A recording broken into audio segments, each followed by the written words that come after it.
વઢવાણથી માળોદ, ખોલડિયાદ, રામપરા સહિતના 10 થી વધુ ગામોને જોડતો રસ્તો ચિત્રે હાલ બનતા વાહન ચાલકો તોબા પોકારી ગયા છે।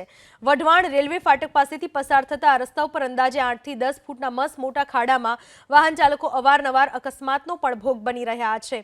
એટલું જ નહીં, અંતિમ વિધિ માટે શબવાહિનીને પસાર થવામાં પણ મુશ્કેલી પડે છે।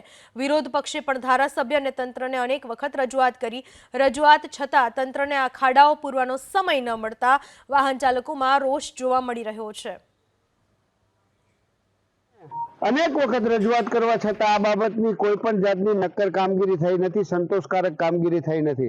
आ जे रोड छे ए वढवाण माळोदना रोड उपर जता रोड छे ए बाबत अनेक वखत धारासभ्य, वर्तमान धारासभ्य, पूर्व धारासभ्यने पण रजूआत करी छे અને અનેક વખત લોકોએ, આગેવાનોએ અને ગ્રામ્યજનોએ રજૂઆત કરી છે। આમ છતાં કોઈ પણ જાતની નક્કર કામગીરી કરી નથી કે આ રોડ અને બીજા તમામ રોડ જે હાલ બિસ્માર છે અને ગ્રાન્ટ બીજી જગ્યાએ વપરાઈ ગઈ છે, ભ્રષ્ટાચાર થઈ ગયો છે, એની તપાસ થાય અને આ રોડની કામગીરી તાત્કાલિક ધોરણે પૂર્ણ થાય એવી અમારી સ્પષ્ટ માંગણી છે। ખોલડિયાદ માળોદ રોડ ઉપર વારંવાર અમે આવતા જતા હોઈએ છીએ। 8 થી 10 ગામોને જોડતો રસ્તો છે જેમાં મોટા ભાગે 8 થી 10 ફૂટના ખાડા ઘણીવાર વાહનો ફસાઈ જાય છે। એમાં વારંવાર આ રસ્તોને રિપેર કરવાની કે નવો બનાવવાની માંગ કરેલ છે, આજ સુધી એનું સોલ્યુશન આવેલ નથી। અંતિમ વિધિ માટે લાવતા હોય ત્યારે વાહનો ફસાઈ જાય છે અને બોડીને લાવવામાં પણ તકલીફ પડે છે।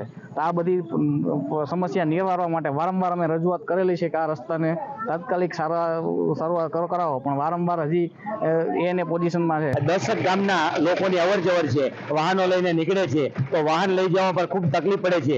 ગામડામાં જો બીમાર વ્યક્તિ હોય એને દવાખાને લઈ જવા હોય તો દવાખાનેથી એ વચ્ચે અધવચ્ચે જ બિચારો ત્યાં મરી જાય એવી પરિસ્થિતિ છે। એમાંથી વાહન એ લઈ જઈ અને નીકળી પણ શકતો નથી એવી પરિસ્થિતિ આ રોડની છે।